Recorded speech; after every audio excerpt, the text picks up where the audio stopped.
Hello and welcome to another episode of Humans in 5. There's a lot of ways to conduct research, in person, on a computer, out in the field, with others, or on your own.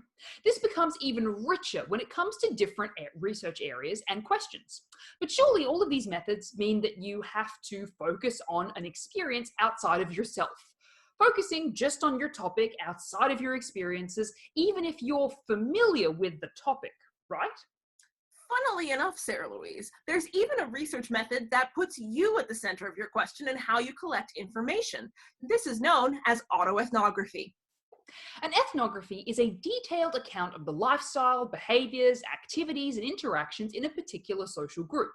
Researchers will usually have multiple sessions of observation that they will use as a basis for an ethnography, ranging from a few months to multiple decades of interacting with members of a group. A group can include everything from people living in a village to members of a gang to employees working in the same company. An autoethnography gets the researcher to draw on their own personal experience of different practices, beliefs, and interactions within a social context. This means that a researcher has to engage in a lot of self-reflection, examining their own assumptions about what is considered normal. This is known as reflexivity. Autoethnography as a method cropped up in academic circles in the 1970s. It was thought this might be a way for a member of a specific group to communicate and think through their own experiences, instead of having someone from outside the group observing the situation, perhaps not being able to fully account for their own assumptions in what they saw, and then write up their interpretation of events. So what might an autoethnography look like? There are some similarities between an autoethnography and an autobiography. You recall events, memories, and talk with others about people or situations and organize them into a story. With an autoethnography, you have to also step outside of yourself, using the methods of ethnography to consider the context of events and the relationships between people within your own experience. For example, Sarah Wall from the University of Alberta wrote an autoethnography about her experience with adopting a child from overseas.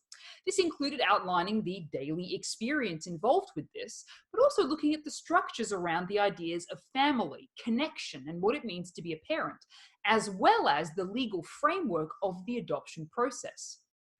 Autoethnographies have come to have a particular purpose in the academic world. They're often used to provide alternatives to dominant, taken-for-granted ideas about particular people, communities, or experiences. They're also created by someone who is an insider to a group. They have inside knowledge of what it's like to adopt a child from another country, or to work in a specific industry, or to have gone through a specific experience. This has been especially powerful for people coming from diverse backgrounds and with diverse identities. Now, that insider status can sometimes make it hard to analyze and share your own work. Being really self-reflective is not easy and may mean having to work through difficult emotions or face some realities that are not comfortable. Should a researcher decide to publish their work, getting reviews on how to write an experience that is essentially their own can also feel like a personal attack.